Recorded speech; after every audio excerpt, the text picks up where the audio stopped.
Alors je disais que j'avais cousu ce modèle.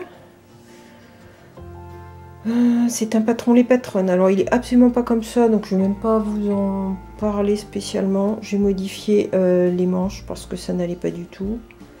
Ça me faisait comme des manches ronds, là le tissu est peut-être un petit peu rigide, je ne sais pas. J'ai mis du biais pour les finitions.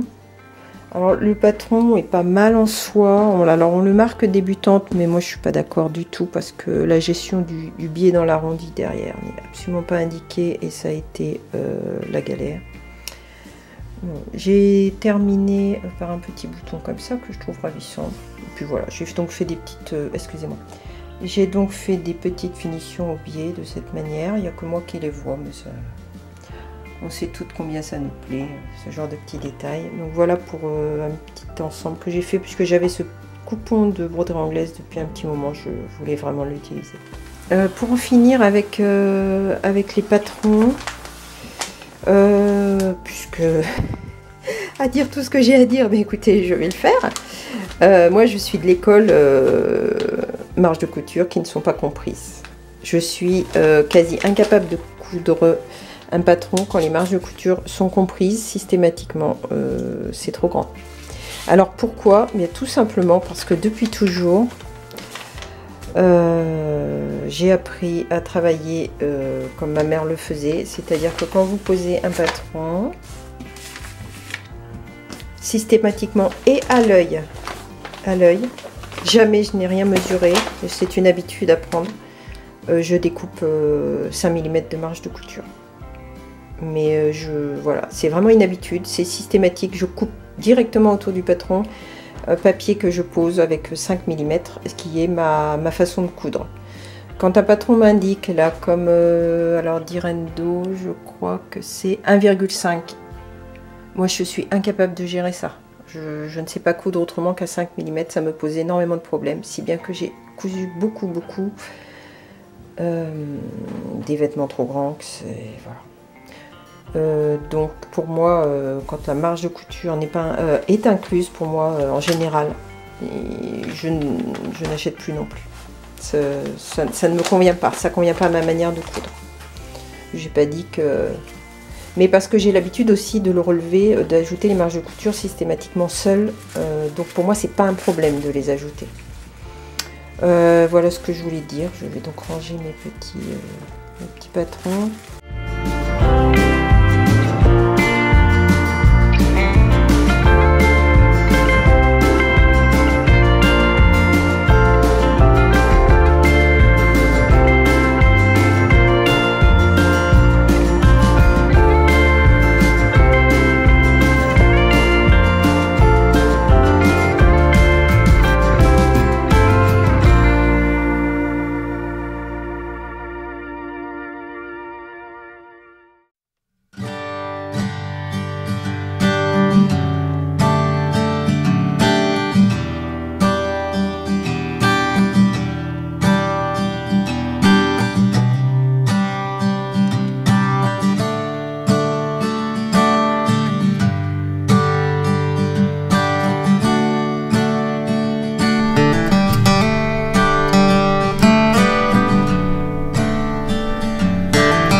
Ma mère vient de me faire passer un petit trésor, j'ai envie de dire. Alors je précise que ma mère a toujours été une femme qui a beaucoup cousu quand nous étions jeunes. Je ne sais pas si j'ai déjà mentionné, mais elle faisait, comme beaucoup de femmes à l'époque, les vêtements de toute la famille. Nous sommes cinq frères et sœurs. Voilà. Et elle m'a passé une partie de ses patrons. Alors bon, je ne vais pas tout vous montrer, mais j'ai retrouvé quelques pépites. Je me souviens notamment qu'elle m'a fait cette veste à plusieurs reprises. Je me souviens l'avoir portée quand j'étais adolescente. Je me souviens très bien. C'était ma sœur qui portait ce... Voilà. Après, il y a des choses très sympas qui me font penser à certaines robes actuelles. Toujours regarder le dessin technique, hein, mais là, voilà, ça m'intéresse beaucoup.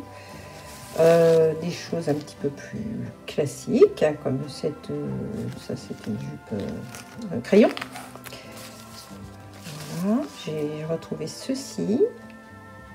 Alors, tout est à l'intérieur. Alors je précise que comme ma mère, je n'ai jamais cousu autrement qu'en découpant les patrons à l'intérieur, qui sont des feuilles fines mais très résistantes, qu'on met à la taille tout simplement en repliant. Et j'utilise encore des patrons de ma mère et des patrons de ma grand-mère avant, et ça n'a jamais posé aucun problème. On admirera les collants quand même. Voilà. Écoutez, pourquoi pas, je ne sais pas. Alors je pense que celui-ci était à ma grand-mère. Parce que ça c'est clairement ça c'est les années 50. Je pense, hein, je crois pas me tromper, j'ai pas vu de date.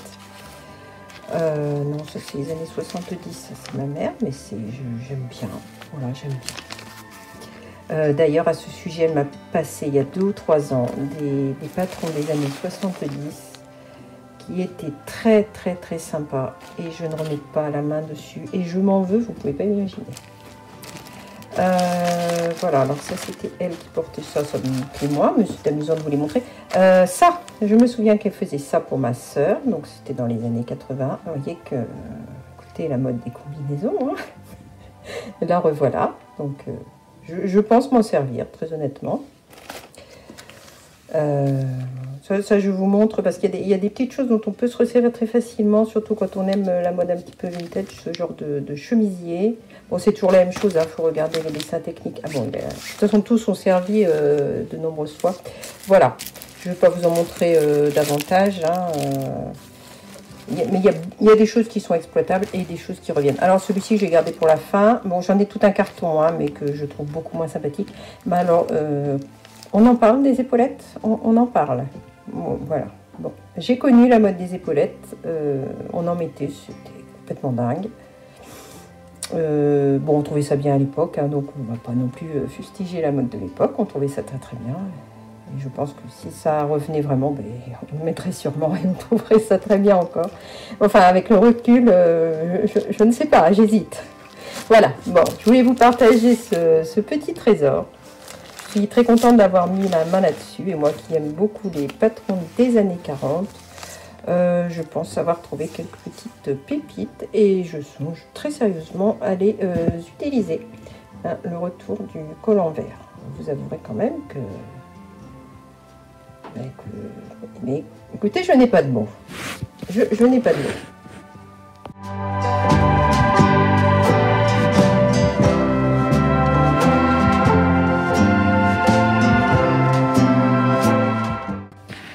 Un petit point couture, j'espère que ça intéresse certaines d'entre vous. Alors la couleur n'est absolument pas fidèle, c'est vert plus tilleul. Entre sauge et tilleul. Bon bref, c'est pas grave. Il s'agit de rideaux. J'en ai 3 comme ça. Alors ce sont des rideaux que j'ai achetés à Ikea. Il y a déjà un bon moment. Il faut savoir que autant j'aime coudre ce que vous voulez, veste, manteau, ce que vous voilà. Mais alors la couture qui concerne l'ameublement, qui concerne les nappes, les rideaux, enfin toutes ces choses-là, mais je déteste ça. Mais Donc en général, je ne le fais pas, ça traîne. J'ai de quoi faire des rideaux dans mon stock de tissus depuis déjà 3 ans. C'est pour faire des doubles rideaux, enfin des rideaux un petit peu plus épais. Je ne les ai toujours pas faits, je n'ai pas le courage de m'y mettre. Écoutez, j'ai acheté cela pour le salon parce que ceux que j'ai actuellement, ils ont plus de 15 ans et je n'en peux plus. Et hier soir à 10 h, j'ai pris mon courage à 2 mains, j'ai pris les mesures, j'ai coupé les 3 rideaux, j'ai fait les ourlets. Je suis contente, je suis contente. Donc cette petite joie, je la partage. Alors, qu'est-ce que je voulais vous dire d'autre? Je vous avais parlé des robes de Heidi que je lui avais fait. Eh bien, écoutez, elles sont faites, mais c'est moi qui les porte. Je ne sais pas ce que j'ai fait, ce que j'ai boutiqué. D'ailleurs, j'en ai une sur moi. Hop. Elles sont beaucoup trop petites pour elle. Alors, au niveau du buste, en fait. Voilà, ça va pas du tout. Donc, je les mets, alors que ce ne sont pas des formes de robes que je porte vraiment. Bah, écoutez, je les mets. Me voilà pourvue de 2 robes. Du coup, un petit peu dans l'urgence, je vais lui en refaire. Alors, dans cette superbe double gaze, elle aime beaucoup la double gaze parce que c'est frais, c'est léger. Il y a des petits points dorés. Je l'ai acheté en solde là. C'est elle qui l'a choisi. Elle est beaucoup plus caramel que ce que vous voyez. Et du coup, elle a choisi de nouveau un tissu bleu. Alors là, la couleur est fidèle. Je l'ai acheté au même endroit. Hein. J'ai décidé de consacrer un petit peu de temps à la couture. Et ça serait bien que je couse aussi pour moi. Je ne fais que de le dire, mais oui, ça serait bien. Enfin, en tout cas, je célèbre la victoire d'avoir fait ces rideaux. Je suis vraiment très heureuse de cette petite victoire. Et très heureuse donc de la partager. Voilà, c'était le petit point couture du jour. Alors, je voulais m'excuser. Je suis un petit peu décousue dans les vlogs. Souvent, quand j'ai fini, je me dis, mais j'aurais dû dire ci, j'aurais dû dire ça, j'aurais pas dû dire ça comme ça, et blabli, et blabla. Enfin bon, c'est infernal. Et en plus, je m'aperçois que je bouge beaucoup, alors ça peut vous donner un petit peu le tournis. Donc, excusez-moi de tout ça. L'expérience va venir, je pense. Il s'agit de la couronne de mariage d'Heidi ici. C'est une petite parenthèse parce que je m'aperçois qu'on la voit. Donc c'était donc le petit point couture du jour. Alors toujours le même modèle de robe, hein, validé. C'est la robe de M comme Marie, Mirage. Je vais lui refaire ça parce que c'est ce qu'elle aime porter.